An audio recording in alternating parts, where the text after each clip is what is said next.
Aduh Tuan, hentikan. Terdengar perbincangan bernada manja, disertai suara tak senonoh, bersamaan dengan iringan melodi klasik, membuat orang-orang tercengang. Khususnya bagi Fiora Alarice Alvarez, kandidat pertama yang akan mewarisi gedung hotel bernama Alvarion Grand Suites tersebut. Sayangnya, ketika ia hendak meninjau ruangan mewah untuk penginapan bagi tamu, VVIP, dirinya justru dikejutkan oleh dua manusia yang nyaris seperti binatang. Semua staf yang menyertai langkah Fiora pun sampai ternganga. Mereka berusaha untuk meredam keinginan bergunjing, walaupun sangat ingin.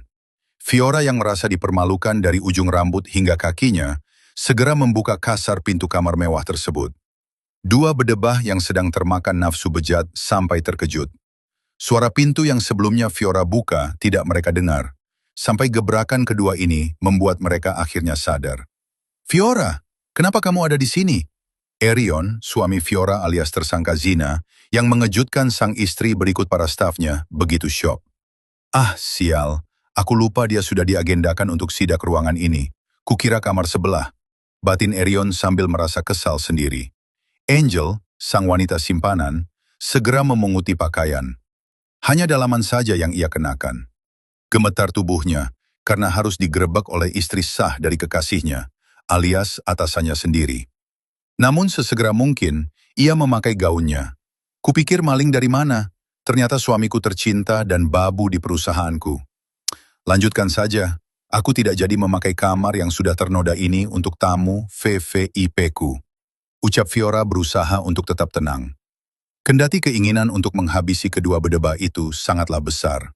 Namun sebagai nyonya elegan, ia tidak akan mempermalukan dirinya. Bukan ingin menyerah atau mengalah pada pengkhianatan mereka. Tentu saja Fiora yang cerdas dan berharga diri tinggi sudah memastikan mereka masuk ke dalam daftar hitamnya. Dua orang yang akan ia hancurkan sampai berkeping-keping. Tiada lagi ampunan, kendati Erion hanyalah suami di atas kertas, dari sebuah pernikahan bisnis antar dua perusahaan milik keluarga mereka. Karena meski tak mencintai Erion, Fiora tetap tidak terima dengan cara Erion. Pengkhianatan serta ulah Erion yang layaknya binatang, dan fatalnya malah kepergok Fiora serta para staf. Apalagi keberadaan Angel, wanita sok seksi yang menjijikan itu, gundik rendahan yang berada di level terbawah. Demi Tuhan, kelakuan mereka membuat Fiora sangat malu dan terhina. "Fiora!"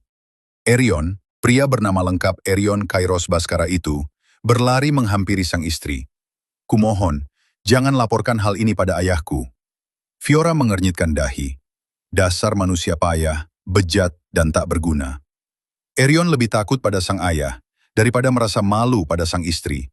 Benar-benar sinting. Senyum miring terlukis di bibir Fiora. "Tenanglah, aku bukan bedebah pengecut sepertimu. Mengadu bukanlah gayaku," ucapnya angkuh. "Kamu." Erion tak jadi melanjutkan perkataannya. Sesungguhnya ia tidak mengerti mengapa istrinya masih begitu kaku. Padahal Erion dan Fiora sudah menikah selama 4 tahun, meskipun sebatas pernikahan bisnis.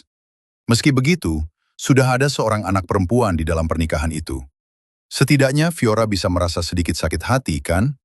Setidaknya untuk putri mereka. Tapi sejujurnya, aku mual ketika melihat perilakumu dan gundikmu itu, Erion. Kalian sama seperti binatang.